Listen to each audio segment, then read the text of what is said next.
For God so loved the world, they gave you me, a celestial being, a universe on earth so vast you'll never be able to escape me. My presence is omnipotent, shifting bodies into waters and watching them come out clean, so very John the Baptist of me. How holy it is to be a continuous royal retreat. It's not unlike me to live in the wilderness while simultaneously being it. I am the trees that you hug, the sun that you call on, the waters you run to, the crystals you use alchemically, and even the clouds that hold your prayers from above. I am her. Mother, nature, sacred, not just the recipient of offerings, but the offering itself. This body be temple enough to heal the lame, revive the drain, release freedom back into itself, turn love into a multiplicity of wealth. It's past time I take this confidence off stealth mode.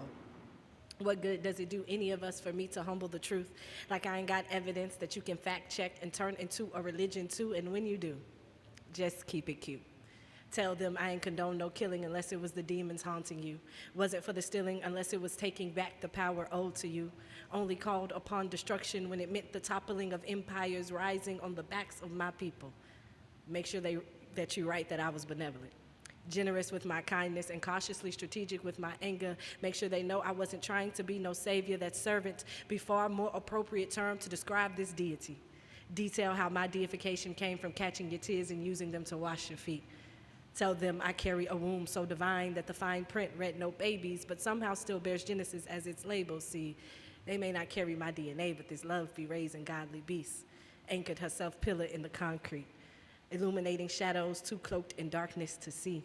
Sealing the cracks that often crack the closeness in community, the story goes. For God so loved the world, the story goes. One day God had a dream, said let there be love, light, and all the things that make your existence whole, and then she crowned me, blessing you with the fruit of an eternal tree. And what else is there to say except you're welcome.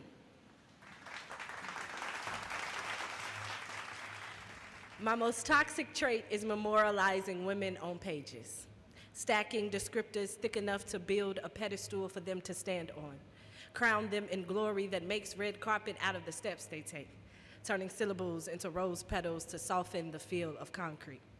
I think I like the way the taste of her essence rolls off my fingertips, coloring blank sheets with chalk outlines of your nature, documenting details like it's my job description. It feels as if I get to hold her in my hands without having to fight through the tension, with attention to the tension that I've built in my back from being bent over creating prayer out of her. And what's scary is all of this comes simply because I've fallen in love with her spirit, turning dreams into realities that we have yet to live in. And even when we have, my lens is just a little too clouded to trust live storyboards, so I make director's cut of these scenes and produce new flow with this poetry. Create safe passage for her to journey with me through these stanzas. These rhymes are the only real place I have control. If I let her co-author, I fear she'll take us off-road. We'll hit one too many curves, feel the gas tank burst, and slow leak until we burn. And I will still 3 a.m. car ride with her until my skin peels into treasure map to the gold she left inside me. For love is like shooting darts into the night sky, and I've made her my North Star. Will she lead me into the sunrise or leave me dancing alone before the dawn? I'd rather keep us here in a place where the music never fades, where the sun never sets, where we are indistinguishable from the willow oak trees that sit east of the Mississippi. Let's sway on these pages. Allow breath to root us in memory of daydreams. For once, I'll fold myself into the heart of a woman and not end up with mine broken. And it'll be sweet and juicy and full of seeds to be planted for our hearts to grow from. Our world here is perfect. And if I ever get the courage to share with her her character story, I pray it aligns with her energy, that the development of this plot line makes me hate the way I confined her and I to the pages of my diary. She'll see between page spaces and line breaks, redefining naked with me. But it'll be sweet and juicy and full of love for us to come to. So even if this romance is underscored with a little bit of tragedy, I'll still birth it with one question. Will you dance with me? Explore with me? Run opposite of the earth's rotation and spin insane with me? Can we show the world just why Shakespeare never needed to write Juliet in love with a Romeo? I was wondering maybe if I make you my baby, could we do the unthinkable? Would it make us look crazy?